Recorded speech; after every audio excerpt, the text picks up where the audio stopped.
Imagina ser un niño inocente, arrancado de tus juegos y arrastrado al infierno de una celda fría, acusado de un crimen que no cometiste, todo para encubrir un secreto tan oscuro que podría destruir a una de las familias más poderosas de la ciudad. Esta es la historia de Mateo, un pequeño corazón valiente enfrentándose a un monstruo de 1000 cabezas, una trama de mentiras, traición y muerte donde cada revelación te dejará sin aliento. Lo que estás a punto de escuchar desafiará tu sentido de justicia y te mantendrá al borde del asiento hasta un final que nadie vio venir. No te atrevas a perdértelo, porque la verdad que se esconde detrás de esta pesadilla es más impactante de lo que jamás podrías imaginar. Y si historias como esta, que te estremecen y te hacen reflexionar, son lo que buscas, asegúrate de suscribirte ahora mismo a nuestro canal para que no te pierdas ni un solo relato emocionante que tenemos preparado para ti. Quédate hasta el final y descubre cómo la inocencia puede enfrentarse al poder más despiadado. El sol de la mañana apenas comenzaba a teñir el cielo de un naranja pálido sobre el humilde barrio de La Esperanza, un laberinto de casas sencillas y calles sin pavimentar donde la vida transcurría con una mezcla de lucha y alegría sencilla. Era a mediados de la década de 1990, una época de contrastes marcados entre la opulencia de unos pocos y las dificultades de la mayoría. En este escenario vivía Mateo, un niño de unos 10 años, de ojos vivaces y una sonrisa que rara vez abandonaba su rostro, a pesar de las carencias que marcaban su día a día. Su madre, Isabel, una mujer de manos curtidas por el trabajo incesante, pero de corazón tierno, se desvivía como empleada doméstica en las mansiones del otro lado de la ciudad, aquel enclave de riqueza al que solo se accedía para servir. Mateo, cuando no estaba en la escuela o ayudando a su madre con pequeñas tareas domésticas, solía acompañarla, observando en silencio ese mundo tan distinto al suyo, un mundo de lujos que contrastaba con el aroma a tierra mojada y el bullicio familiar de su hogar. Sus días, aunque modestos, estaban impregnados de la normalidad propia de un niño. Juegos improvisados con sus amigos en los descampados, el sabor de las comidas caseras de Isabel y la seguridad del amor incondicional de su madre. Poco podía imaginar que la fragilidad de esa cotidianidad estaba a punto de ser brutalmente destrozada, sumergiéndolo en una pesadilla que pondría a prueba su inocencia y su fortaleza. Aquella mañana en particular, el cielo había amanecido con un velo grisáceo que presagiaba tormenta, no solo en el clima, sino en la vida de Mateo. Se encontraba jugando despreocupadamente frente a su modesta casa, dando patadas a una pelota hecha con trapos viejos y medias desparejadas, su tesoro más preciado. El sonido de las risas infantiles y el canto lejano de un gallo eran la banda sonora de su inocencia. De repente, el estruendo agudo y penetrante de las sirenas policiales rasgó la tranquilidad matutina como un cuchillo. Las puertas de las casas vecinas comenzaron a abrirse con cautela y las miradas curiosas se asomaron, intentando descifrar el origen de la conmoción. Mateo, con la pelota inmóvil a sus pies, observó con una mezcla de confusión y temor cómo una patrulla se detenía bruscamente justo frente a él. No comprendía qué estaba sucediendo, qué podía haber hecho para atraer tal atención. «¡Mateo Contreras!», gritó un oficial corpulento mientras descendía del vehículo con un aire de autoridad implacable. «Estás detenido». En ese preciso instante, Isabel salía de la casa, cargando una cesta de ropa sucia. La escena la golpeó con la fuerza de un rayo. Sus ojos se desorbitaron y la cesta cayó de sus manos, esparciendo la ropa por el suelo polvoriento. Corrió hacia su hijo, abrazándolo con una fuerza desesperada, como una leona protegiendo a su cachorro de una amenaza incomprensible. «¿Qué están haciendo?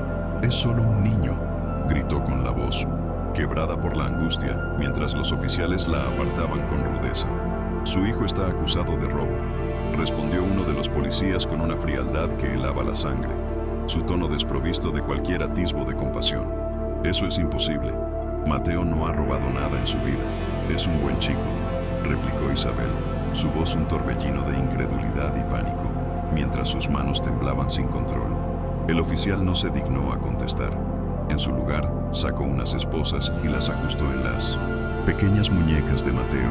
El niño, paralizado, apenas podía procesar la humillación y el miedo que lo embargaban. Su corazón latía con una violencia desmedida contra sus costillas, pero las palabras se negaban a salir de su boca, ahogadas por la confusión. Fue arrastrado hacia la patrulla bajo la mirada penetrante y juzgadora de los vecinos, quienes, desde las ventanas y puertas de sus casas, lo observaban como si ya hubiese sido sentenciado. Las lágrimas comenzaron a rodar silenciosamente por sus mejillas, pero no emitió ni un solo sollozo. El horror de ser tratado como un delincuente lo había sumido en un mutismo aterrador. Isabel corrió detrás del auto, gritando el nombre de su hijo, hasta que las fuerzas la abandonaron y cayó de rodillas sobre el camino de tierra, su llanto desgarrador mezclándose con los murmullos maliciosos y las especulaciones de quienes la rodeaban. Las sombras de la duda y la desesperación comenzaron a cernirse sobre su vida, oscureciéndolo todo. Mateo fue conducido a la estación de policía, un edificio frío e impersonal que olía a desinfectante y a desesperanza. Lo encerraron en una sala oscura y helada, donde su mirada perdida reflejaba el terror y la incomprensión que sentía. Aún no lograba entender qué había hecho para merecer tal trato, para ser arrancado de su mundo de esa forma tan brutal. Poco después, un oficial de semblante serio entró en la sala. «Mateo Contreras», dijo con voz grave, «estás acusado de robar un collar de diamantes, valuado en cientos de miles de la mansión de la señora Sofía Montenegro». El oficial le mostró una fotografía del objeto en cuestión, un collar resplandeciente que Mateo jamás había visto de cerca. «¿De qué está hablando?», logró balbucear el niño, su voz apenas un susurro tembloroso. «Yo no he robado nada». El policía lo miró con escepticismo, como si sus palabras fueran una mentira evidente, como si la inocencia no tuviera cabida en ese lugar. La presión en el pecho de Mateo aumentaba con cada segundo que pasaba. Nadie parecía dispuesto a escucharle, nadie creía en su inocencia. Mientras tanto, en su opulenta mansión, rodeada de jardines impecables y muros infranqueables, Sofía Montenegro observaba con una sonrisa gélida el informe policial que acababa de llegar a su correo electrónico. Estaba sentada en un sillón de terciopelo carmesí, acariciando con lentitud la caja vacía donde solía guardar el famoso collar. Para ella, una mujer acostumbrada a tejer intrigas y manipular destinos, el plan estaba funcionando a la perfección. Necesitaba desesperadamente un culpable, alguien sobre quien desviar la atención de un secreto mucho más oscuro y peligroso que ocultaba celosamente entre las paredes de su hogar. Sofía, una figura imponente cuya fortuna y reputación se habían construido sobre cimientos de engaños y astutas manipulaciones, se levantó con una elegancia estudiada y contempló su reflejo en un espejo de marco dorado. Sabía perfectamente que el collar no había sido robado por Mateo. El valioso objeto descansaba seguro en su caja fuerte personal. El supuesto robo era solo una cortina de humo, una pieza más en su intrincado y perverso juego. Mateo, con su origen humilde y su aparente insignificancia, era la víctima perfecta. Un niño sin recursos, sin poder, sin voz. Pobre niño, qué lástima, murmuró Sofía con un tono burlón que contrastaba cruelmente con la gravedad de la situación. Isabel, por su parte, no se dejó vencer por la desesperación. Tras ser rechazada por la policía cuando intentó ver a su hijo, su instinto maternal la impulsó a buscar ayuda de inmediato. Isabel tocó la puerta de varios abogados, pero uno tras otro se negaron a tomar el caso. Nadie parecía dispuesto a enfrentarse a Sofía Montenegro, una de las personas más ricas e influyentes de la ciudad, cuyo poder se extendía como una red invisible por todos los estratos sociales. Finalmente, casi al borde de la desesperanza, encontró a Carlos Herrera, un joven abogado conocido por su integridad y por defender causas perdidas, por dar voz a los desfavorecidos. Sentado en una pequeña y desordenada oficina, atestada de papeles y libros viejos que olían a justicia y a esfuerzo, Carlos escuchó con atención el relato de Isabel. Ella, con lágrimas surcando su rostro y la voz entrecortada por el dolor, le explicó la pesadilla que estaban viviendo. «Mi hijo es inocente, abogado», dijo Isabel con una convicción inquebrantable. «Él nunca robaría nada, apenas si entra a esa casa para ayudarme con algunas tareas livianas. Es un alma buena». Carlos asintió, su rostro reflejando una mezcla de compasión y una creciente determinación. Conocía la reputación de los Montenegro y la dificultad del caso, pero algo en la mirada de aquella madre desesperada lo conmovió profundamente. Voy a ayudarles, dijo finalmente, su voz firme infundiendo un rayo de esperanza en el corazón de Isabel. Pero debo advertirle, Sofía Montenegro no es una adversaria fácil. Su familia tiene una influencia inmensa, y este caso podría complicarse mucho más de lo que imaginamos. Isabel apretó las manos con fuerza, intentando contener las lágrimas que amenazaban con desbordarse nuevamente. Solo quiero que mi hijo salga de esta pesadilla, abogado. Haré lo que sea necesario. Carlos tomó una carpeta, anotó algunos puntos clave y prometió hacer todo lo posible para demostrar la inocencia de Mateo. Sin embargo, ambos sabían que enfrentarse a alguien como Sofía Montenegro era como intentar detener una tormenta con las manos desnudas, una batalla de David contra Goliat en la era moderna. Mientras tanto, en la penumbra de la estación de policía, Mateo seguía sumido en la confusión y el miedo. Un oficial lo condujo a una celda pequeña y fría, con paredes grises y un catre metálico como único mobiliario. El niño se sentó en el suelo duro y frío, abrazando sus rodillas, sintiendo cómo el miedo se apoderaba de cada fibra de su ser. Pero en lo más profundo de su pequeño corazón, una chispa de resistencia comenzaba a encenderse. Recordó el rostro cansado pero sonriente de su madre, su esfuerzo incansable por darle una vida digna, por protegerlo del mundo. Ella no merecía ver a su hijo hundirse por un crimen que no había cometido. Esa imagen le dio una fuerza insospechada. Días después, que parecieron una eternidad para Mateo e Isabel, comenzó el juicio. La sala del tribunal estaba abarrotada de curiosos, periodistas ávidos de carnaza y ciudadanos comunes que habían acudido a presenciar el espectáculo del niño ladrón contra la millonaria. Sofía Montenegro hizo su entrada con paso firme y arrogante, flanqueada por un séquito de abogados de semblante adusto, mientras los flashes de las cámaras la seguían como si fuera una estrella de cine. Todo en ella irradiaba poder y una confianza inquebrantable. Mateo, en cambio, entró cabizbajo, con las manos temblorosas y la mirada fija en el suelo, intentando evitar el contacto visual con la multitud que lo juzgaba en 1900. Silencio. Su madre estaba allí, sentada en una de las bancas traseras, sus ojos llenos de una angustia palpable, pero también de un amor que intentaba transmitirle a través de la distancia. Sentía que el mundo entero los había abandonado, que estaban solos contra una maquinaria implacable. El juez Valdivia, un hombre de mediana edad conocido por su severidad y su apego a la letra de la ley, presidía el juicio con un aire imperturbable. Sofía tomó la palabra, relatando su versión de los hechos, con una frialdad calculada y una actuación digna de un escenario. El día del supuesto robo, el niño estaba trabajando en mi casa, ayudando a su madre, declaró con una seguridad inquietante, su voz resonando en la sala. Noté que el collar de diamantes, una reliquia familiar de incalculable valor, no estaba en su lugar habitual. Revisé la sala y no había nadie más allí, solo él. Fue entonces cuando supe, con gran pesar, que Mateo había sustraído mi joya. Las palabras de Sofía eran como dagas, afiladas que se clavaban en el corazón de Mateo. No podía comprender cómo alguien podía mentir con tanta facilidad, con tanta crueldad, destruyendo la vida de un inocente sin el menor remordimiento.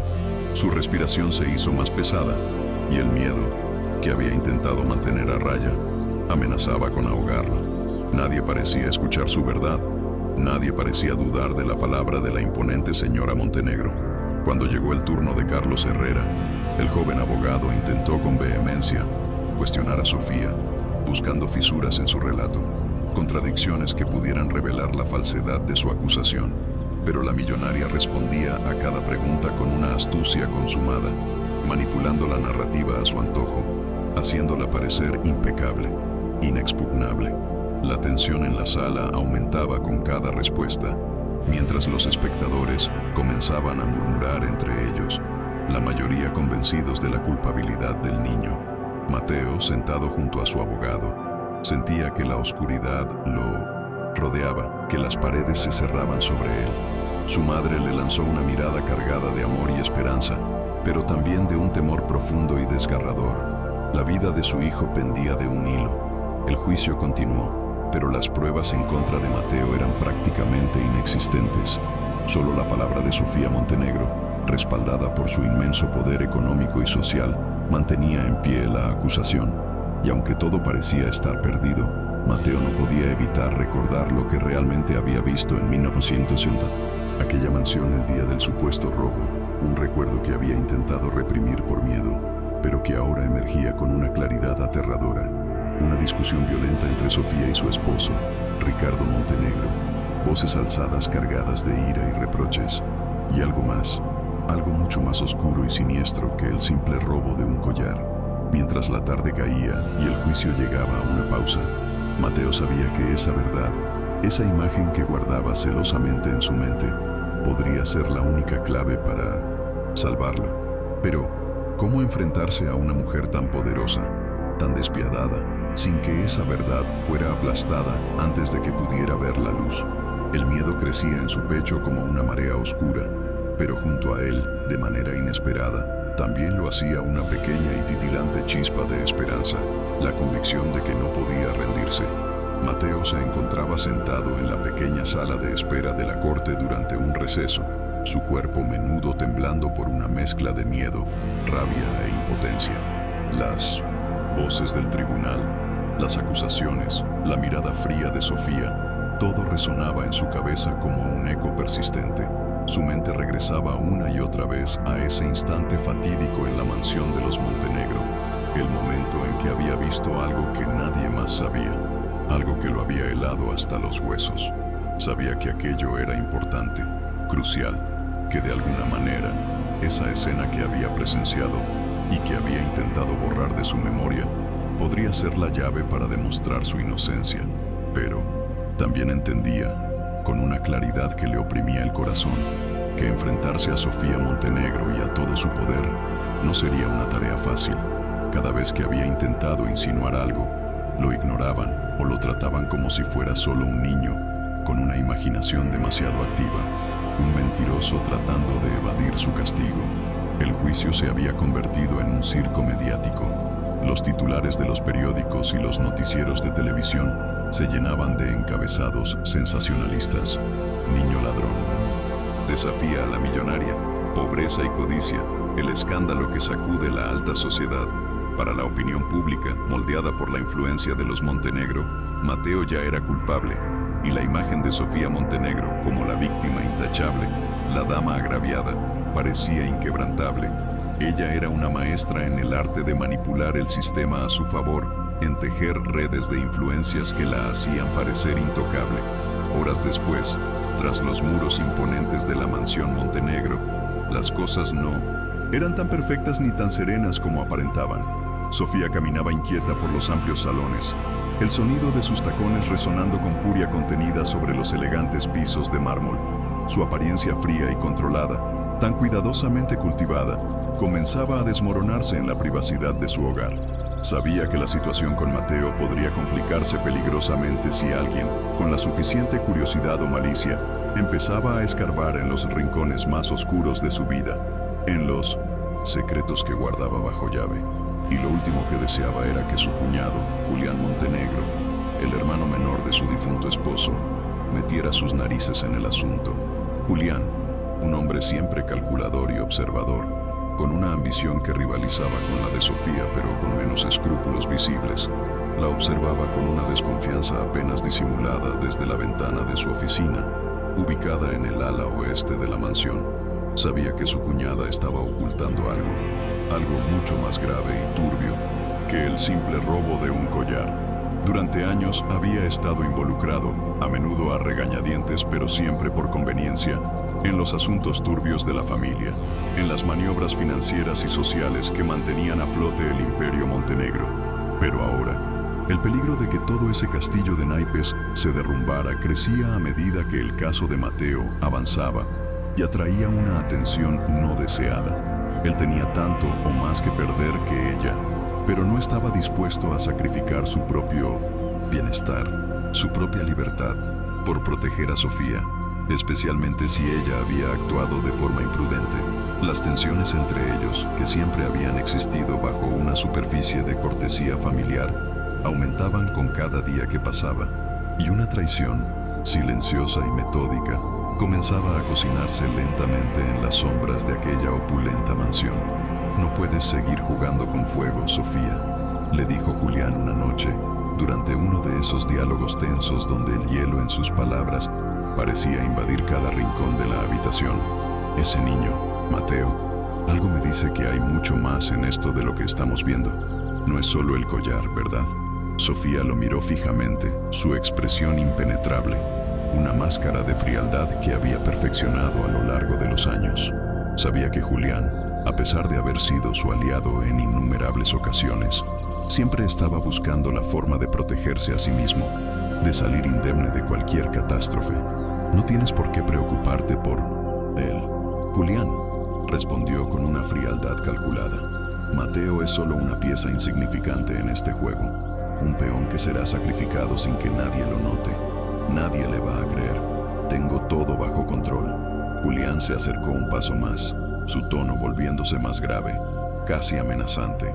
«No es el niño lo que me preocupa primordialmente, Sofía», siseó, sus ojos clavados en los de ella. «Es lo que realmente pasó con Ricardo». El silencio que siguió a esas palabras fue como una daga afilada cortando el aire viciado de la biblioteca. Sofía lo miró con una mezcla de furia contenida y un miedo que luchaba por no exteriorizar.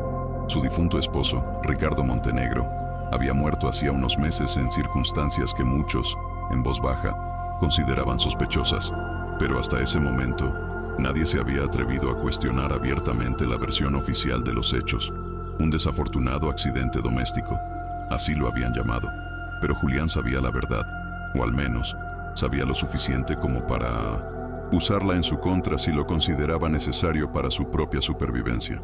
«Ricardo está muerto, Julián», dijo Sofía en un susurro helado, cargado de advertencia. «Y tú sabes muy bien por qué. No te atrevas a mencionarlo otra vez si sabes lo que te conviene». Julián se alejó lentamente, pero no sin antes dejar caer una última y ominosa advertencia. «No somos inmunes, Sofía. Si la verdad sobre Ricardo sale a la luz, si este asunto del niño destapa esa cloaca, caeremos los dos. Y yo no estoy dispuesto a hundirme contigo». Las palabras de Julián resonaron en la mente de Sofía durante días, como un eco persistente y perturbador. Sabía que su cuñado tenía razón en algo fundamental. La verdad sobre la muerte de Ricardo podría destruirlo todo, no solo su reputación, sino también su libertad. Había orquestado el falso robo del collar precisamente para eso, para desviar cualquier posible investigación, para asegurarse de que nadie empezara a indagar en el verdadero motivo detrás de la repentina desaparición de su esposo del mundo de los vivos. Pero había subestimado la inteligencia y, sobre todo, la mala suerte de que Mateo hubiera estado en el lugar equivocado en el momento equivocado. De vuelta en la prisión, en la soledad de su celda, Mateo comenzaba a comprender, con una claridad aterradora, el verdadero alcance del problema en el que estaba envuelto. En las largas y frías noches, mientras el miedo lo envolvía como un sudario, recordaba con una nitidez dolorosa la escena que había presenciado. Estaba limpiando el piso del gran salón, como le había pedido su madre, cuando escuchó voces alteradas provenientes de la biblioteca contigua. Con la curiosidad propia de su edad, se acercó sigilosamente y vio a Sofía y a Ricardo Montenegro discutiendo acaloradamente. Las palabras de Sofía eran venenosas, cargadas de un resentimiento antiguo, y había una ira peligrosa, casi palpable, en sus ojos felinos. Luego, un fuerte estruendo, un golpe seco seguido de un silencio sepulcral. Cuando Mateo, asustado, se asomó corriendo a la habitación, vio a Ricardo tendido en el suelo, inmóvil, con una expresión de sorpresa y dolor congelada en su rostro. Sofía se le acercó rápidamente, y al ver a Mateo en el umbral, sus ojos se clavaron en él con una mirada gélida, aterradora. Le advirtió con una voz tan fría que le congeló el alma: «Si alguna vez cuentas una sola palabra de lo que has visto, me encargaré personalmente de arruinar tu vida y la de tu madre». Esa amenaza seguía resonando en la mente de Mateo, pero ahora comprendía que su silencio no lo salvaría.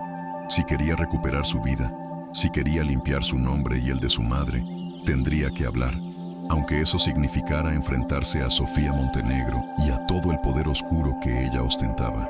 Una tarde, en la corte, durante un breve receso antes de que se reanudara la sesión, Mateo, armado de un valor que no sabía que poseía, habló con su abogado.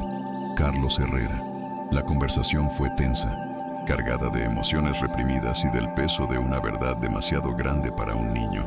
Tengo algo que decir, susurró Mateo, evitando la mirada de su madre, quien estaba sentada en un rincón de la sala, visiblemente angustiada, consumida por la preocupación. Carlos lo miró con atención, intentando leer la expresión en los ojos del niño, que reflejaban una mezcla de miedo y determinación. ¿De qué se trata, Mateo?, preguntó el abogado, inclinándose hacia él con suavidad para infundirle confianza. Vi algo que puede cambiarlo todo, continuó Mateo, su voz apenas audible. Sofía Montenegro no solo está mintiendo sobre el collar, ella hizo algo mucho peor, algo terrible. El abogado lo miró con creciente seriedad, consciente de que cualquier paso en falso podría poner en peligro no solo el caso, sino la seguridad misma del niño. Necesito que seas muy claro, Mateo. Si hay algo que puedas decir, algo que sea verdad y que pueda ayudarnos, tiene que ser ahora, antes de que sea demasiado tarde, instó Carlos, manteniendo la calma a pesar de la gravedad que intuía en las palabras del niño. Mateo asintió y con voz temblorosa pero firme, comenzó a relatar lo que había presenciado aquella fatídica noche en la mansión Montenegro. La discusión, el golpe, la figura inmóvil de Ricardo en el suelo y la amenaza escalofriante de Sofía. Carlos Herrera lo escuchó atentamente, su rostro impasible asimilando cada detalle, cada matiz de la terrible revelación. Sabía que las acusaciones que el niño estaba haciendo eran explosivas. De ser ciertas, cambiarían por completo la dirección del juicio, transformando un caso de robo en una investigación por homicidio. Pero también era consciente de que podrían provocar una reacción devastadora por parte de Sofía Montenegro y su red de influencias. Vamos a usar esto, Mateo, dijo Carlos finalmente, con una determinación férrea en sus ojos. Pero debes estar preparado. Sofía no se quedará de brazos cruzados. No subestimes de lo que es capaz una mujer acorralada y con tanto poder. Mientras tanto, Sofía comenzaba a perder el control que tanto se jactaba de poseer. Sus noches estaban plagadas de pesadillas recurrentes, el rostro pálido de Ricardo en el suelo, la sangre comenzando a manar de su cabeza, y los ojos acusadores de Mateo, observándola desde el umbral de la puerta.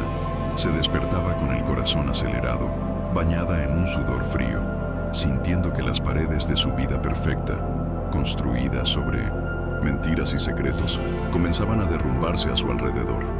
Julián, por su parte, observaba desde las sombras, calculando cada movimiento. Estaba esperando el momento adecuado para intervenir, no para salvar a Sofía, sino para asegurarse de que si todo se venía abajo, él no caería con ella. Comenzó a mover sus piezas en secreto, contactando a antiguos aliados, abogados sin escrúpulos y personajes de dudosa reputación, preparando un plan de contingencia para salvarse a sí mismo, incluso si eso significaba sacrificar a su cuñada. El juicio continuaba y los nervios en la sala del tribunal se intensificaban con cada testimonio, con cada pregunta incisiva de la fiscalía o de la defensa. Las miradas se dirigían constantemente hacia Mateo, el niño que ahora no solo era acusado de ladrón, sino que también parecía ser el único testigo de un secreto aún más oscuro y aterrador. El juez Valdivia, que hasta entonces había mostrado un interés moderado, casi protocolario en el caso, comenzaba a notar que algo no cuadraba, que había inconsistencias y tensiones subyacentes que apuntaban a una verdad oculta. La historia de Sofía, aunque aparentemente impecable en su superficie, comenzaba a mostrar finas fisuras bajo el escrutinio. Finalmente, llegó el momento de la verdad, el instante que podría cambiarlo todo. Carlos Herrera se levantó, su figura erguida y su rostro sereno, listo para presentar la declaración de Mateo, no como acusado, sino como testigo clave. La tensión en la sala era palpable, casi se podía cortar con un cuchillo. Los periodistas contenían la respiración, los espectadores se inclinaban en sus asientos, y los abogados de Sofía miraban con una mezcla de aprensión y desdén. Era como si todo el aire en la sala se hubiera detenido, esperando a que el siguiente golpe cayera, el que definiría el curso del drama. Mateo tomó una profunda bocanada de aire y con una voz sorprendentemente firme para su edad, comenzó a contar lo que había visto aquella noche. A medida que hablaba, Las expresiones en los rostros de los presentes cambiaban drásticamente. El asombro inicial dio paso a la incredulidad y finalmente al horror. Las palabras del niño eran claras, su relato desgarrador en su sencillez y en la gravedad de lo que describía. Detalló la feroz pelea entre Sofía y Ricardo, el sonido del golpe, la amenaza proferida por Sofía con ojos inyectados en furia y luego el silencio absoluto, la quietud mortal que siguió. Cuando terminó de hablar, la sala quedó sumida en un silencio atronador, un silencio cargado de conmoción. Sofía Montenegro, la millonaria intocable, la dama de la alta sociedad, había sido acusada no solo de mentir sobre el robo del collar, sino de estar directamente implicada en la muerte de su propio esposo. Los murmullos crecieron hasta convertirse en un clamor contenido, y la mirada de Sofía se clavó en Mateo con una furia indescriptible, un odio puro y visceral. «¡Mentiras!», gritó de repente, levantándose de su asiento con violencia, su rostro congestionado por la ira. Todo esto son mentiras de un delincuente para salvarse. Pero la sala ya no le creía con la misma facilidad. El eco de las palabras de Mateo resonaba en la sala del tribunal como una bomba que acababa de explotar, y sus ondas expansivas sacudían los cimientos mismos del caso. Todos los presentes, desde el juez Valdivia hasta los miembros del jurado y los abogados, parecían incapaces de procesar completamente la magnitud de lo que el niño acababa de revelar. Sofía Montenegro, siempre tan segura de sí misma, tan dueña de cada situación, luchaba visiblemente por mantener la compostura, pero un brillo de furia y pánico descontrolado asomaba en sus ojos. «Todo esto es una completa farsa», volvió a gritar, su voz estridente rompiendo la tensión. «Ese niño está mintiendo descaradamente para salvar su propio pellejo. Es un manipulador». Las miradas de todos se clavaron en ella, pero esta vez, la simpatía y la credulidad que antes había inspirado habían desaparecido, reemplazadas por una duda creciente y una incipiente repulsión. Lo que había comenzado como una acusación aparentemente sencilla de robo se había transformado en un laberinto oscuro y siniestro, apuntando hacia la misteriosa muerte de Ricardo Montenegro. Las palabras de Mateo no solo habían puesto en tela de juicio la supuesta desaparición del collar, sino que también implicaban directamente a Sofía en un crimen mucho más grave. El juez Valdivia, un hombre que llevaba años impartiendo justicia y que había visto pasar por su tribunal toda clase de argucias y falsedades, observaba la escena con los ojos entrecerrados, cada vez más consciente de que había mucho más en juego de lo que parecía a simple vista. Se levantó de su asiento con solemnidad y golpeó el martillo sobre la mesa con firmeza para recuperar el control de la sala, que amenazaba con convertirse en un caos. «Orden en la sala», exclamó con voz autoritaria. «No permitiré más interrupciones. El testimonio del joven Mateo Contreras ha sido escuchado y debe ser tratado con la seriedad que corresponde. Señora Montenegro, controle sus emociones o me veré obligado a retirarla de la sala». Sofía, con los puños apretados hasta que los nudillos se le pusieron blancos, se dejó caer pesadamente en su asiento, susurrando insultos inaudibles entre dientes, mientras lanzaba miradas cargadas de un odio palpable hacia Mateo. El niño, sentado junto a su abogado, sintió el peso de aquella mirada, venenosa, pero esta vez no se dejó intimidar. Una extraña calma lo invadía. Sabía que había hecho lo correcto al hablar, al liberar la verdad que lo había estado consumiendo, aunque las consecuencias de sus palabras fueran aún impredecibles. Isabel, que observaba todo desde el fondo de la sala con el corazón en un puño, tenía los ojos llenos de lágrimas.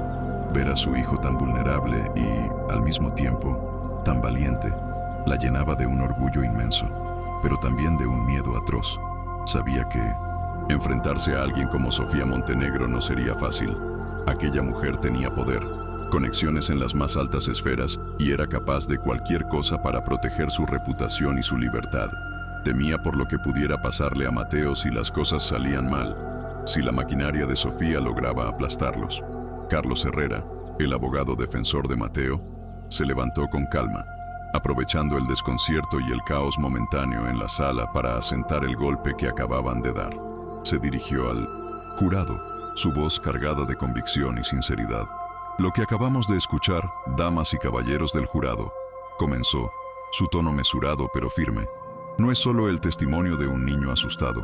Es el relato crudo y honesto de alguien que ha sido testigo de la verdad, una verdad que ha sido silenciada, ocultada y manipulada durante demasiado tiempo. La señora Montenegro ha intentado desesperadamente ocultar algo mucho más grave que el supuesto robo de un collar. Aquí hay mucho más en juego. Y es hora, es imperativo, que esa verdad salga a la luz en toda su magnitud. Los miembros del jurado intercambiaron miradas nerviosas e inquietas. Lo que había comenzado como un caso aparentemente simple y directo estaba tomando dimensiones insospechadas, derivando hacia un misterio mucho mayor y más perturbador: la muerte de Ricardo Montenegro, que hasta entonces había sido convenientemente etiquetada como un trágico accidente. Carlos sabía que la única manera de ganar este caso, de salvar a 1900 Mateo, era sembrar la duda razonable en los corazones y las mentes de todos los presentes, hacer que la fachada de Sofía se resquebrajara por completo.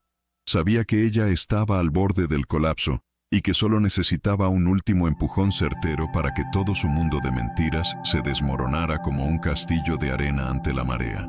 Julián Montenegro, el astuto cuñado de Sofía, observaba toda la escena desde una esquina discreta de la sala, sus ojos moviéndose rápidamente, evaluando la situación, con la frialdad de un jugador de ajedrez, buscando la forma de salir ileso de aquel desastre inminente. Durante años había sido cómplice silencioso, y a veces activo, de Sofía en sus oscuros manejos y manipulaciones, pero nunca pensó que las cosas llegarían a este punto crítico. Si Sofía caía, él también podría estar en peligro, arrastrado por la onda expansiva de sus crímenes, y no estaba dispuesto a arriesgarlo todo por ella, no cuando su propia libertad y su futuro estaban en juego. Sabía que tendría que actuar rápido, tomar una decisión drástica si quería salvarse. Después de un breve receso, cargado de una tensión casi insoportable, el juez Valdivia ordenó que el juicio continuara. Sofía Montenegro fue llamada nuevamente al estrado. El aire en la sala se sentía denso, pesado, cargado de emociones contenidas y expectativas. Todos esperaban con ansiedad escuchar lo que la acaudalada mujer tendría que decir en su defensa, cómo intentaría refutar las terribles acusaciones que pendían sobre ella. Sofía caminó con paso firme hacia el estrado, intentando proyectar una imagen de seguridad y control, pero por primera vez desde el inicio del juicio, su habitual aplomo parecía resquebrajarse. Cuando tomó asiento, sus manos, adornadas con costosas joyas, temblaban levemente, y aunque trató de ocultarlo bajo la mesa, las finas grietas en su fachada de hielo eran evidentes para cualquiera que estuviera prestando atención. Carlos Herrera se levantó para interrogarla, su mirada, penetrante, como si estuviera listo para arrancar la verdad de aquella mujer a cualquier precio, sin importar cuán profundamente la hubiera enterrado. Señora Montenegro, comenzó el abogado, su voz tranquila pero firme, resonando en el silencio expectante de la sala. Hace unos momentos escuchamos el testimonio del joven Mateo Contreras, quien afirmó haber presenciado un altercado extremadamente violento entre usted y su difunto esposo, Ricardo Montenegro, la noche en que él falleció. ¿Qué tiene que decir al respecto? Sofía apretó los labios con fuerza, su mirada oscureciéndose como un cielo de tormenta. Sabía que cada palabra que pronunciara a partir de ese momento sería crucial, que estaba caminando sobre un campo minado. No podía permitirse ningún error. Eso es una mentira absoluta y malintencionada, respondió con la voz afilada como una navaja, intentando infundir convicción en sus palabras. Mi esposo y yo teníamos nuestras diferencias, como cualquier pareja, pero nunca, jamás, hubo violencia entre nosotros. Nunca. Entonces, ¿niega usted completa y categóricamente lo que el joven Mateo ha relatado bajo juramento?, preguntó Carlos, caminando lentamente frente al estrado, como un depredador acechando a su presa. Rotundamente, replicó Sofía, girando su rostro hacia el jurado con una mezcla de arrogancia calculada y una creciente desesperación que apenas lograba disimular. Este niño, este pequeño delincuente, está mintiendo descaradamente para salvarse, para evadir las consecuencias de sus actos, y todos aquí deberían ser capaces de verlo. Esto no es más que una vil manipulación, una cortina de humo para distraer la atención de lo que realmente importa, que es el robo de mi valiosísimo collar de diamantes. Carlos Herrera sonrió levemente. una sonrisa casi imperceptible, como si hubiera estado esperando precisamente esa respuesta, esa negación vehemente. «Interesante», dijo en voz baja, casi para sí mismo, antes de elevar el tono, «porque tenemos aquí algo que podría cambiar drásticamente el rumbo de esta conversación, señora Montenegro». El abogado hizo una señal discreta y desde el fondo de la sala, un técnico de sonido entró con una grabadora de audio profesional y un pequeño altavoz. El susurro de las personas en la sala aumentó de volumen mientras el técnico preparaba el equipo con eficiencia. Sofía miró la grabadora con el corazón desbocado, un sudor frío comenzando a perlar su frente. No sabía qué era lo que Carlos Herrera planeaba mostrar, qué as guardaba bajo la manga, pero un miedo primario, visceral, comenzó a colarse en su mente, helándole la sangre. Lo que vamos a escuchar a continuación, damas y caballeros del jurado y su señoría, anunció Carlos con una calma teatral, calculada para maximizar el impacto. Es una grabación de audio realizada en la mansión de los Montenegro, la noche de la muerte de don Ricardo Montenegro. Una grabación que, hasta ahora, ha estado oculta, esperando el momento oportuno para revelar su verdad. La sala quedó en un silencio absoluto, tan profundo que se podía oír el latido acelerado de los corazones. Los murmullos se extinguieron por completo, y solo el leve zumbido del equipo de sonido llenaba el aire. Entonces, la voz de Sofía se escuchó, nítida y escalofriante, gritando furiosamente a su esposo. Las palabras eran claras, inequívocas, cargadas de una ira descontrolada. «Ricardo, no puedes hacerme esto. No te atrevas a arruinarme, a exponerme. Te juro por lo más sagrado que si lo haces, lo lamentarás por el resto de tu miserable vida». Luego se escuchó un ruido fuerte, sordo, como si algo pesado o alguien hubiera caído violentamente al suelo. El impacto de aquella grabación fue devastador, demoledor. Sofía palideció visiblemente, su rostro adquiriendo un tono ceniciento. Sabía que no había forma de negar eso, no había explicación plausible. El jurado la observaba con una mezcla de horror y repulsión, y la prensa, que hasta ese momento había apoyado mayoritariamente su versión de los hechos, ya comenzaba a cambiar su postura, a oler la sangre. La grabación demostraba, más allá de toda duda razonable, lo que Mateo había estado diciendo todo este tiempo. Había habido una pelea violenta, y Ricardo Montenegro no había muerto accidentalmente. Sofía trató de recomponerse, de articular alguna defensa, pero ya era demasiado tarde. Su abogado principal, un hombre de gran reputación, pero ahora visiblemente superado por los acontecimientos, comenzó a sudar profusamente, sabiendo que el caso estaba perdiéndose de forma irremediable, hundiéndose como un barco en medio de una tormenta. Los medios de comunicación ya no se centraban en Mateo como el niño ladrón, sino en Sofía Montenegro como la verdadera culpable, no solo del encubrimiento del supuesto robo, sino de la más que posible implicación en la muerte de su propio esposo.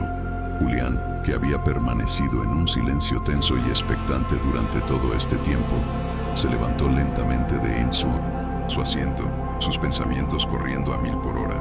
Sabía que si no hacía algo drástico en ese preciso instante, él también caería, arrastrado por el torbellino de Sofía. Mientras ella comenzaba a derrumbarse visiblemente en el estrado, él vio una última y desesperada oportunidad de salvarse.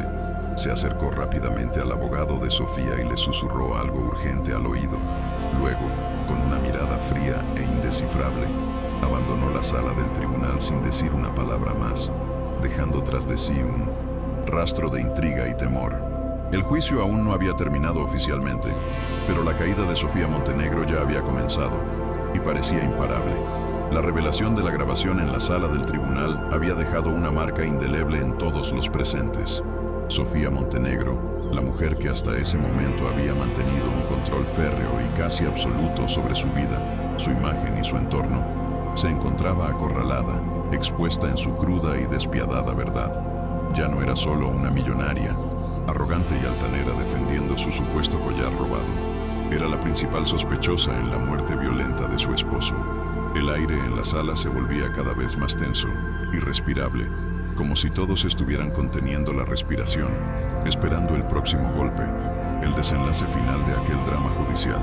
Mateo observaba todo con una mezcla de miedo residual y un creciente alivio.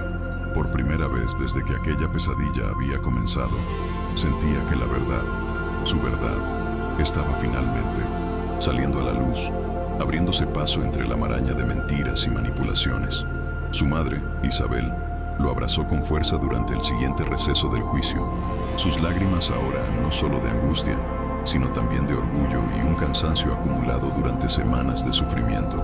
«Vamos bien, Mateo. La verdad está de nuestro lado», dijo Carlos Herrera mientras lo miraba a los ojos, tratando de infundirle la fuerza necesaria para aguantar hasta el final. ¿Y si hace algo peor?», preguntó Mateo con la voz aún temblorosa, la imagen de la furia en los ojos de Sofía grabada en su retina.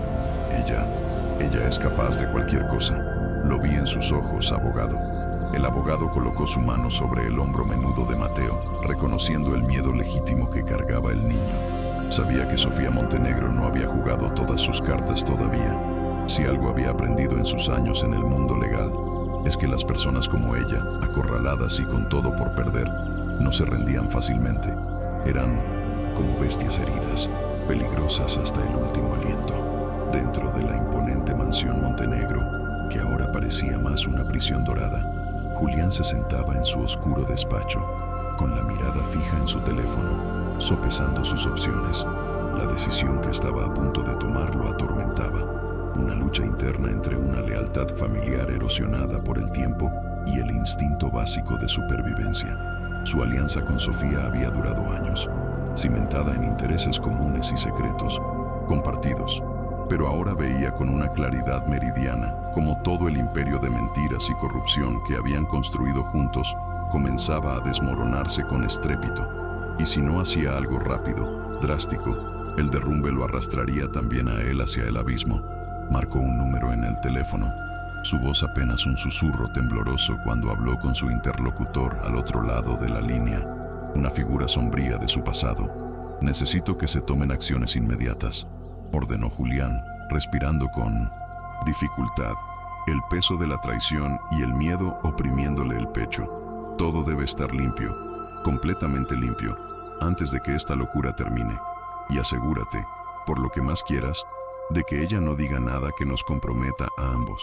Al otro lado del teléfono, una voz fría y calculadora respondió con monosílabos, dejando claro que las instrucciones se seguirían al pie de la letra, sin cuestionamientos ni vacilaciones. De vuelta en el tribunal, la atmósfera era eléctrica. Sofía Montenegro estaba a punto de ser interrogada nuevamente, pero esta vez, el control de la situación había cambiado drásticamente de manos, y eso la hacía perder los estribos, su máscara de compostura resquebrajándose a cada segundo. Sabía que el jurado ya no la miraba como a una víctima agraviada, sino como a una posible criminal. Podía ver el juicio en sus ojos, el desconcierto y la repulsión que sembraba en ellos la posibilidad de que ella hubiera sido capaz de matar a su propio esposo a sangre fría. «Señora Montenegro», comenzó Carlos Herrera, su voz resonando con una nueva autoridad, mientras caminaba hacia ella despacio, como un torero midiendo a su presa. «Hemos escuchado su versión sobre el robo de su collar, una versión que se ha visto seriamente comprometida. Y hemos escuchado la grabación de una discusión extremadamente violenta que usted tuvo con su esposo, Ricardo, la noche de su muerte. ¿Quiere agregar algo más sobre lo sucedido esa noche? ¿Algún detalle que haya omitido?»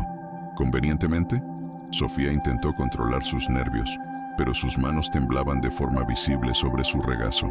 Tragó saliva con dificultad, consciente de que cualquier palabra en falso podría ser el detonante de su ruina total y definitiva. Ya lo he dicho antes», respondió con la voz entrecortada, casi inaudible. «Esa grabación está sacada de contexto. Mi esposo y yo discutíamos, sí, como cualquier pareja. Él tuvo un accidente, una caída desafortunada». «Un accidente», repitió Carlos Herrera, levantando una ceja con escepticismo. Curioso que en la grabación su tono no suene precisamente como el de una simple discusión de pareja. De hecho, señora Montenegro, parece que había mucho más en juego entre ustedes. Tal vez algo relacionado con su inmensa fortuna, con secretos que no podían salir a la luz. El silencio en la sala se intensificaba con cada palabra, volviéndose casi doloroso. Los ojos del jurado estaban pegados a Sofía, como si esperaran verla cometer El más mínimo error, la más leve contradicción. Sofía, sintiendo cómo las paredes se cerraban inexorablemente a su alrededor, miró a su abogado con una desesperación muda, buscando una tabla de salvación que no existía.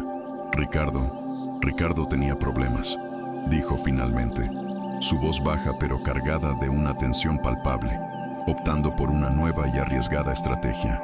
Estaba metido en cosas turbias que nadie sabía, drogas, deudas de juego inmensas, y comenzó a hacer cosas que ponían en grave peligro a nuestra familia, nuestro patrimonio, todo lo que habíamos construido juntos.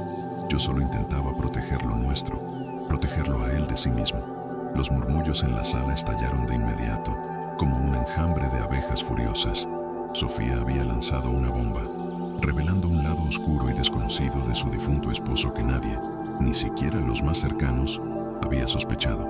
Era una jugada arriesgada, desesperada, pero sabía que si podía cambiar la narrativa, si podía sembrarla, dudas sobre la verdadera naturaleza de Ricardo, tal vez, solo tal vez, podría salvarse a sí misma de la condena. Entonces, ¿está usted diciendo, señora Montenegro, que su esposo Ricardo estaba involucrado en actividades ilícitas, en negocios peligrosos? Preguntó Carlos Herrera, intentando ocultar su sorpresa ante esa nueva y sorprendente revelación que olía a mentira fabricada sobre la marcha. Sofía asintió lentamente, con los ojos fijos en el jurado, intentando transmitir una imagen de víctima y de mujer fuerte que había luchado por su familia. Sí, afirmó con una convicción forzada. Ricardo me amenazó esa noche. Quería vender parte de nuestra empresa, nuestro legado, para pagar sus deudas con gente muy peligrosa. Y cuando me negué rotundamente, las cosas se salieron de control. Discutimos, sí, forcejeamos. Fue entonces cuando ocurrió el accidente. Él resbaló, cayó. Yo no lo maté. Fue un accidente. El tribunal estaba en shock, dividido entre la incredulidad y la confusión. Carlos Herrera se mantuvo firme, pero algo en su interior, una intuición cultivada por años de experiencia, le decía que la verdad aún no estaba completa, que Sofía seguía ocultando piezas clave del rompecabezas. Había lanzado una bomba sobre la memoria de su difunto esposo, pero aún no había explicado de forma convincente todo lo que realmente sucedió aquella noche fatídica. Mientras tanto, Mateo observaba la escena con una profunda angustia en su interior. Sabía, con la certeza absoluta de quien ha visto la verdad con sus propios ojos, que Sofía mentía. No era solo un accidente lo que había ocurrido esa noche. Había más, mucho más detrás de todo aquello, y él lo había presenciado. De repente, las puertas de la sala del tribunal se abrieron de golpe, con un estrépito que hizo que todos se sobresaltaran. Julián Montenegro, quien había abandonado la sala de forma enigmática unos momentos antes, entró con un paso decidido, su rostro pálido pero resuelto, sus ojos oscuros, se fijaron en Sofía, y por primera vez, el miedo en el rostro de su cuñada fue palpable, genuino. Caminó directamente hacia el estrado con la calma tensa de alguien que había tomado una decisión definitiva, irrevocable. «Juez Valdivia», dijo Julián, su voz resonando en el silencio sepulcral de la sala. «Solicito testificar. Hay algo que este tribunal debe saber, algo crucial». El impacto de sus palabras fue inmediato, como una descarga eléctrica. Sofía lo miró con una incredulidad aterrada, sus labios temblando mientras trataba de comprender lo que su cuñado, su cómplice de tantos años, estaba a punto de hacer. «Julián, ¿qué estás haciendo?», murmuró Sofía, su voz apenas un hilo ahogado por el pánico. Pero Julián la ignoró por completo, sus ojos fijos en el juez. El juez Valdivia, tras un breve instante de deliberación, le permitió subir al estrado. Todos en la sala guardaron un silencio absoluto, conteniendo la respiración, sabiendo instintivamente que lo que Julián Montenegro estaba a punto de decir podría cambiarlo todo, de forma definitiva.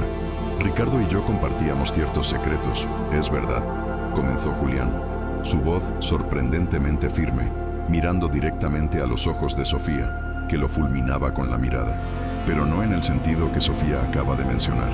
No eran secretos sobre drogas o deudas de juego. Eran secretos sobre la empresa, sobre ciertos negocios turbios, sobre cómo se había amasado realmente parte de la fortuna Montenegro, negocios que no podían, bajo ninguna circunstancia, salir a la luz pública. Y Sofía lo sabía perfectamente. Ella era parte de ello. Sofía, incapaz de contenerse más, se levantó de su asiento con un salto, sus ojos desorbitados inyectados en furia. «Estás mintiendo, Julián», gritó, su voz quebrándose por la rabia y la desesperación. «Todo esto es para destruirme. Te lo advertí». Julián, imperturbable, continuó hablando, su voz ahora más grave, más solemne. «La noche que Ricardo murió, yo estaba en la mansión», dijo, dejando caer la bomba que nadie, ni siquiera Carlos Herrera, esperaba. El susurro ahogado del tribunal creció en intensidad, y Sofía, ahora completamente desesperada, se tambaleaba en su asiento como si hubiera recibido un golpe físico. Escuché la pelea, los gritos, y fui testigo. Fui testigo de lo que Sofía hizo después de que Ricardo cayera al suelo, después del golpe. Los ojos de Sofía se llenaron de lágrimas, pero no eran lágrimas de arrepentimiento o de dolor, sino de pura rabia y un terror abrumador. Sabía que Julián acababa de sellar su destino. Sofía no intentó ayudarlo, continuó Julián, su voz implacable.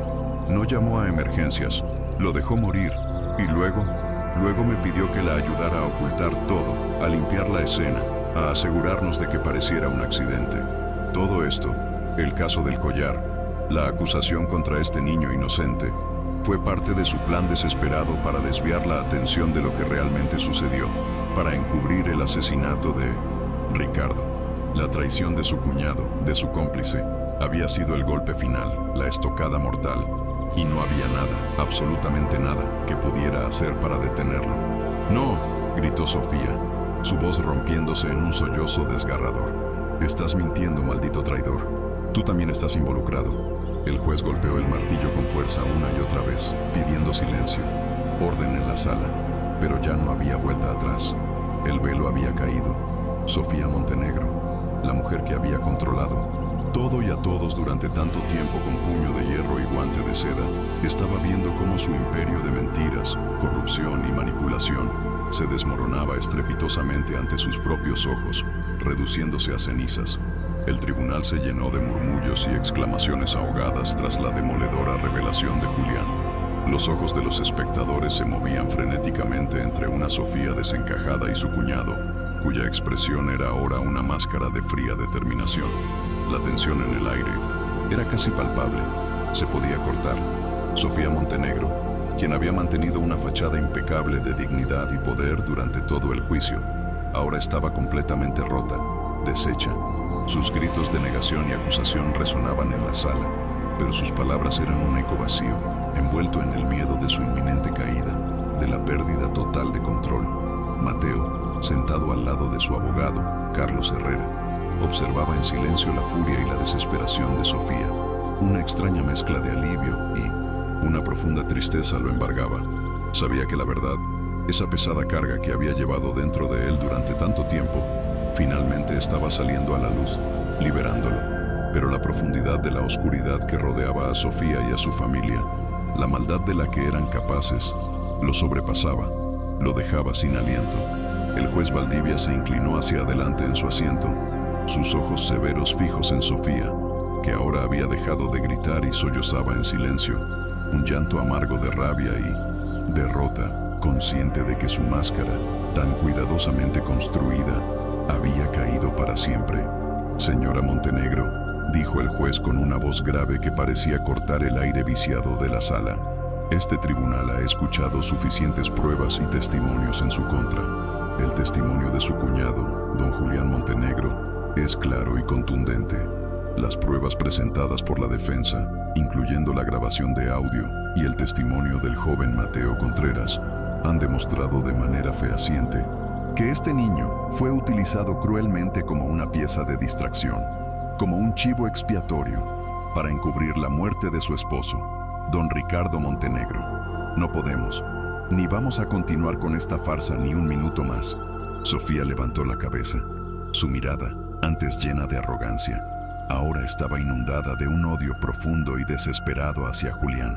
¿Cómo pudiste hacerme esto, Julián?», susurró, sus ojos inyectados en sangre y lágrimas. tú también eras parte de esto. No eres inocente, no eres mejor que yo. Julián se mantuvo en silencio por un momento, sus manos entrelazadas frente a él, su rostro impasible. Era el tipo de hombre que sabía cuándo apartarse para sobrevivir, cuándo cortar lazos para no ser arrastrado por la corriente. De alguna manera, con una astucia calculada, había logrado virar la situación a su favor, exponiendo parte de la verdad, pero manteniendo suficiente distancia, suficiente ambigüedad, como para evitar ser arrastrado completamente con Sofía. Estaba salvando lo poco que quedaba de mí, Sofía, respondió Julián con una frialdad que helaba la sangre. Ya no podías seguir encubriendo tus crímenes, tus locuras. Sofía lo miró con un odio que trascendía las palabras, pero también con una resignación amarga. Sabía que no tenía escapatoria. Su mundo, construido meticulosamente a base de mentiras, corrupción, intimidación y manipulación, estaba derrumbándose a su alrededor, convirtiéndose en escombros a sus pies. Lo que antes era poder absoluto, control total, se había transformado en la nada. El juez Valdivia, al ver que no había más que añadir, que la verdad había sido expuesta en toda su crudeza, se volvió hacia el jurado.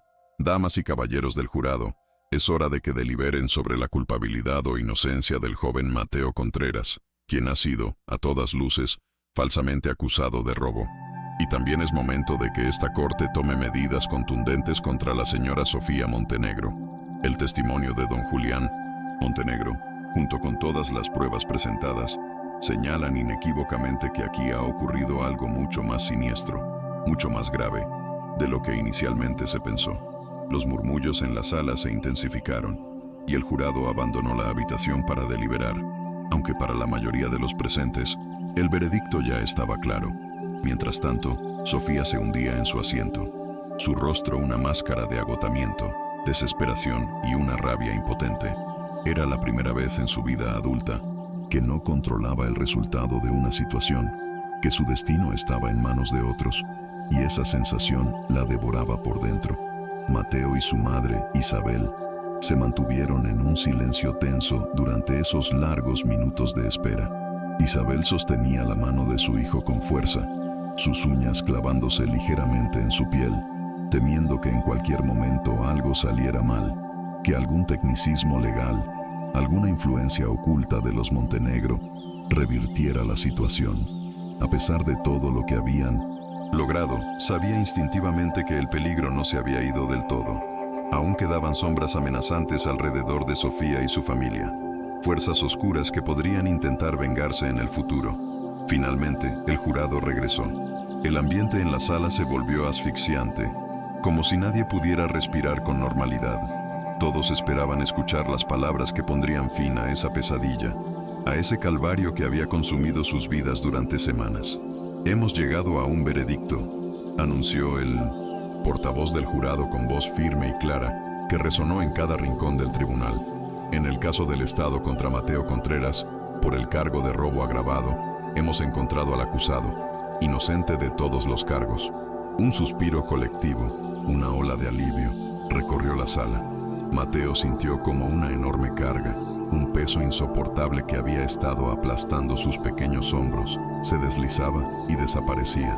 Por primera vez en mucho tiempo, pudo respirar con alivio, una bocanada de aire puro y liberador. Isabel rompió en lágrimas, esta vez de alegría y gratitud, abrazando a su hijo con una fuerza que casi lo ahoga, como si temiera que pudiera desaparecer en cualquier momento. Carlos Herrera se acercó a Mateo, colocando una mano sobre su hombro con una leve sonrisa de satisfacción y cansancio. «Lo logramos, Mateo», dijo con voz baja, cargada de emoción. «Eres libre». Mateo lo miró, y por primera vez en todo el juicio, una pequeña y tímida sonrisa se dibujó en sus labios. Era una victoria, sí, pero una victoria amarga, pues sabía que aunque era libre, las heridas profundas de todo lo que había pasado, la humillación, el miedo, la traición, tardarían mucho tiempo en sanar, si es que alguna vez lo hacían por completo. Mientras tanto, Sofía Montenegro permanecía en silencio, su rostro impávido, pero sus ojos reflejando la tormenta que se desataba en su interior. Sabía que lo peor, para ella, estaba aún por venir. El juez se dirigió a ella, su mirada cargada de una severa desaprobación. Sofía Montenegro, dijo con firmeza, su voz resonando con la autoridad de la ley. Este tribunal debe considerar ahora los graves cargos que enfrenta, entre ellos el encubrimiento de la muerte de su esposo, la falsa acusación contra un menor de edad para desviar la atención de su crimen, perjurio y obstrucción a la justicia. Su detención es inmediata. 2 oficiales de policía avanzaron hacia Sofía, quien ahora parecía una mera sombra de la mujer poderosa y arrogante que había sido. Cuando uno de ellos le puso las esposas, ella no luchó, no opuso resistencia. Solo levantó la cabeza una última vez, mirando directamente a Mateo con una expresión vacía, desprovista de toda emoción aparente. Tú me destruiste, murmuró, su voz apenas un soplo helado. Mateo la miró sin odio, pero con una firmeza que no había mostrado antes, una madurez forjada en el crisol del sufrimiento. No fui yo quien te destruyó, señora Montenegro, respondió, su voz temblorosa pero decidida. Fueron tus propias mentiras, tu propia maldad. Sofía fue llevada fuera de la sala, su figura encorvada desvaneciéndose entre la multitud que ahora la miraba con una mezcla de desprecio y curiosidad morbosa. Las cámaras de los noticieros la siguieron hasta el final, documentando la caída estrepitosa de una de las mujeres más ricas e influyentes de la ciudad, un espectáculo que sería la comidilla durante semanas. Julián Montenegro observó todo desde una distancia segura, su rostro inescrutable. Sabía que, aunque había traicionado a Sofía para salvarse, todavía quedaban muchos secretos que él debía proteger, muchas verdades incómodas que debían permanecer enterradas. Las sombras de su propia vida no desaparecerían tan fácilmente, y estaba dispuesto a hacer lo que fuera necesario para mantenerse a salvo, para preservar lo que quedaba de su fortuna y su reputación. El tribunal se vació lentamente, pero el eco de lo ocurrido, la magnitud del drama y la injusticia, resonaría durante mucho tiempo en la mente de todos los presentes. Mateo e Isabel, tomados de la mano, abandonaron el lugar en silencio, sabiendo que su lucha personal había terminado, pero que las cicatrices de lo que vivieron permanecerían para siempre, como un recordatorio constante de la fragilidad de la inocencia y la crueldad del poder. Mientras caminaban hacia la salida del imponente edificio de justicia, Mateo miró a su madre, sus ojos reflejando una sabiduría impropia de su edad. «Mamá», dijo con voz queda, «¿lo que hicimos realmente importa? Después de todo lo que pasó, ¿realmente somos libres?» Isabel lo miró con los ojos llenos de lágrimas, pero con una firmeza en su voz que no había mostrado en semanas, una fortaleza reencontrada. «Sí, hijo mío, lo que hicimos importa, y mucho. La verdad siempre importa. Puede ser difícil, puede ser dolorosa, puede tardar en abrirse paso, pero siempre debe salir a la luz. Y aunque nunca olvidemos lo que pasó, lo que nos hicieron, hoy somos libres, libres, porque no dejamos que las mentiras nos destruyeran, porque luchamos por lo que era justo». La reflexión final dejó un sabor agridulce en la boca de Mateo. La vida, pensó con una melancolía incipiente, no siempre era justa. A veces, quienes merecían justicia la obtenían solo a medias o con un costo demasiado alto. Pero la verdad, aunque frágil y a menudo pisoteada, era lo único que al final tenía un valor real, trascendente. A medida que se alejaban del tribunal, la ciudad seguía su curso, indiferente, con su ruido y su prisa. El juicio, que había sido el centro de atención durante tanto tiempo, pronto sería solo otro capítulo olvidado en la vertiginosa vida de las personas. Pero para Mateo, para Isabel y para aquellos pocos que realmente habían vivido y comprendido esa historia desde dentro, la lucha por la verdad, aunque dolorosa y agotadora, era la lección más valiosa, más imborrable, que podían llevarse consigo.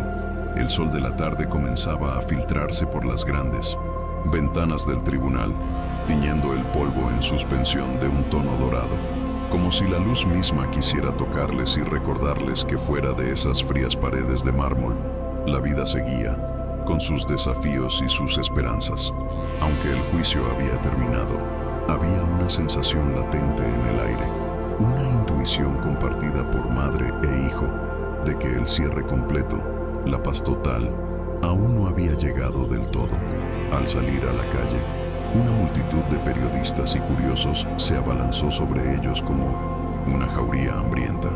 Cámaras, Micrófonos y preguntas urgentes, gritadas sin consideración, llenaban el aire, creando un caos ensordecedor. Mateo se tensó instintivamente. Sus recuerdos recientes de los medios de comunicación no eran gratos. Le hacían revivir los días más oscuros de la acusación, cuando fue condenado públicamente antes de ser escuchado. Pero esta vez, Carlos Herrera, que los había seguido de cerca, intervino con una calma firme y una autoridad que impuso respeto. Por favor, un poco de consideración. Mateo y su familia necesitan espacio. Necesitan tiempo para procesar todo esto, anunció Carlos, apartando con delicadeza pero con firmeza a los periodistas más insistentes con una mano en alto. La verdad ha salido a la luz. Déjenlos vivir en paz, se lo han ganado. Mateo miró a su madre y juntos, con las cabezas bajas pero la dignidad intacta, atravesaron la marea de flashes y preguntas sin responder, buscando el anonimato que tanto anhelaban. Pero algo se detuvo en el corazón del niño, un impulso irrefrenable, una necesidad de decir algo más. Giró sobre sus talones, mirando directamente a una de las cámaras más cercanas, aquellas que días atrás lo señalaban como un criminal. Isabel, sorprendida por el gesto de su hijo, lo observó con ojos llenos de una renovada preocupación, pero Mateo le hizo un gesto tranquilizador con la mano. Era su momento, su palabra final. A todos los que están mirando, dijo con una voz sorprendentemente firme y clara, aunque su corazón latía con fuerza contra sus costillas. Quiero decirles algo. Nunca es fácil contar la verdad, especialmente cuando parece que todo el mundo está en tu contra, cuando los poderosos intentan silenciarte. A veces, la verdad duele mucho más que las mentiras, pero siempre, siempre es lo correcto. Hoy estoy aquí, libre, porque no me rendí, porque tuve la suerte de tener personas valientes que creyeron en mí, que lucharon a mi lado. Hizo una pausa, tomando aliento, sus ojos brillando con una convicción inusual. A todos aquellos que están en silencio por miedo, por sentir que no los escucharán, por pensar que no tienen poder, no se detengan, nunca dejen que los silencien. Su verdad importa. Las cámaras captaron el rostro del niño, ahora marcado por una sabiduría y una seriedad que pocos a su edad poseen. Su mensaje resonaba, no solo con las víctimas de injusticias anónimas, sino con todos aquellos que alguna vez se habían sentido impotentes, acallados frente a la arrogancia del poder, frente a la tiranía de la mentira. Mateo no solo había salvado su vida y su honor, sin saberlo, había mostrado al mundo, o al menos a quienes quisieron escuchar, que el poder y el dinero no podían acallar la verdad para siempre, que la voz de un inocente, armada con la verdad, podía ser más fuerte que cualquier imperio. Al retirarse finalmente de la multitud, Mateo e Isabel caminaron en silencio, tomados de la mano, hacia la pequeña y humilde casa donde siempre habían vivido.